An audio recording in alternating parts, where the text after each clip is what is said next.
समय की बात है। हिमाचल प्रदेश की पहाड़ियों के बीच एक सुंदर गांव बसा हुआ था।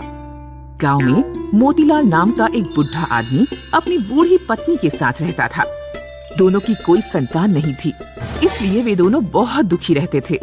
एक दिन मोतीलाल की पत्नी चूल्हे पर खाना बना रही थी और मोतीलाल पास में बैठा खाना खा रहा था। तभी उनके घर कहीं से एक कुत्ता घुस आया। लगता है बेचारा भूखा है। हाँ, आप अपनी रोटी इसे दे दो, मैं आपके लिए और सेक देती हूँ। बूढ़ा आदमी कुत्ते को दूध में डालकर बहुत प्यार से रोटी खिलाता है। खाना खाने के बाद कुत्ता पूंछ हिलाने लगा। अरे, ये तो यहाँ से जाना ही नहीं चाहता। हम इसे पाल लेते हैं, इसको हम किच्चू के नाम से पुकारेंगे।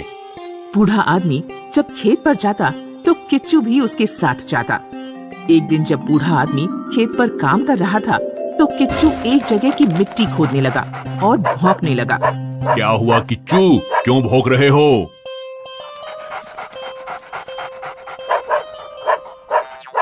शायद ये यहाँ की जमीन खोदने के लिए कह रहा है। क्या है यहाँ पर?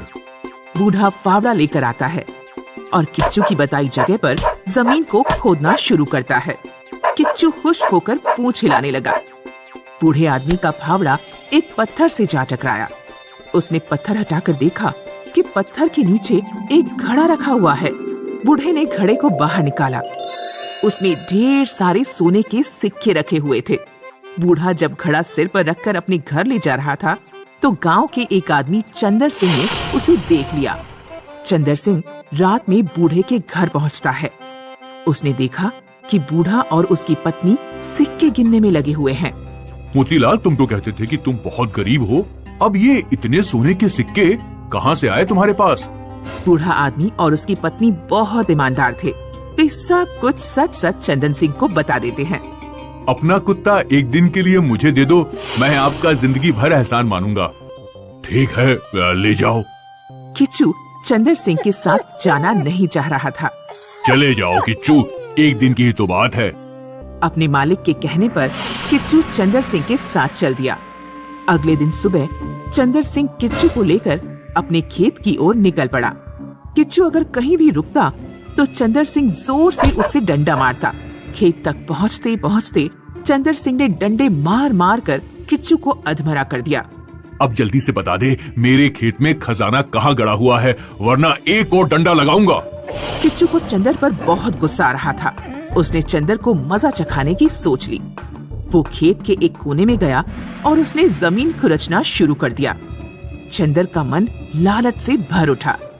अब मुझे अमीर होने से कोई नहीं रोक सकता।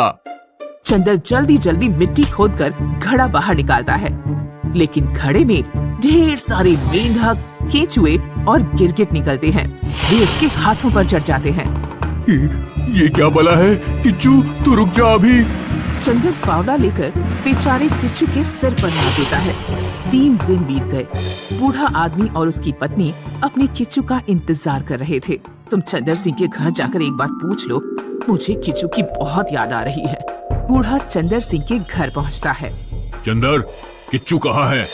तुम्हारा कुत्ता गद्दार निकला। मैंने 3 दिन पहले उसे मारकर मेरे खेत में जो शीशम का पेड़ है वहाँ दफना दिया है। बूढ़ा और बूढ़ी किच्चू की मौत की खबर सुनकर बहुत रोते हैं। बूढ़ा चंदर के घर जाकर कहता है, किच्चू तो मर गया, पर क्या तुम उस पेड़ की कुछ लकड़ी मुझे दे सकते हो जिसके नीचे तुमने किच्चू को दफनाया?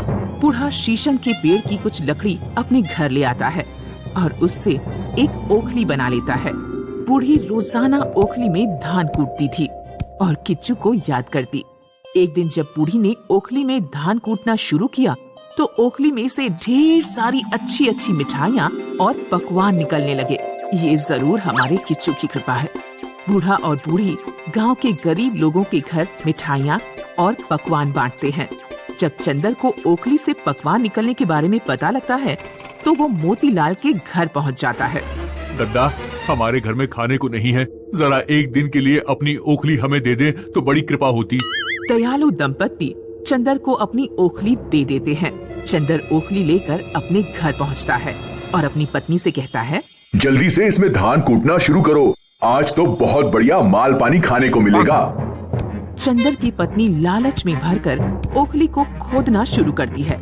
लेकिन ओखली से मिठाइयों और बढ़िया चीजों की जगह भैंस का गोबर कीचड़ निकलने लगते हैं। ये क्या है? चंदर को गुस्सा आ जाता है। वो बूढ़े की ओखली जलते हुए चूल्हे में झोंक देता है। अगले दिन बूढ़ा चंदर के घर ओखली मांगने आता है। ये गोबर और कीचड़ देख रहे हो, तुम्हारी ओखली से निकली है। मैंने तुम्हारी ओखली चूल्हे में जला दी। बूढ़े आदमी को बहुत दुख हुआ। ओखली जला दी? चलो कोई बात नहीं, उसकी राख ही मुझे दे दो, वही मेरे किच्चू की निशानी होगी। लगता है ये बुढ़ा उस कुत्ते के चक्कर में सठिया गया है। चंदर 2 मुट्ठी राख एक थैली में भरकर बूढ़े को दे देता है। बूढ़ा घर लौटकर अपनी पत्नी के पास बैठ जाता है। ओखली कहाँ गई? ओखली जल गई, अब हमारे पास केवल ये राख बची है।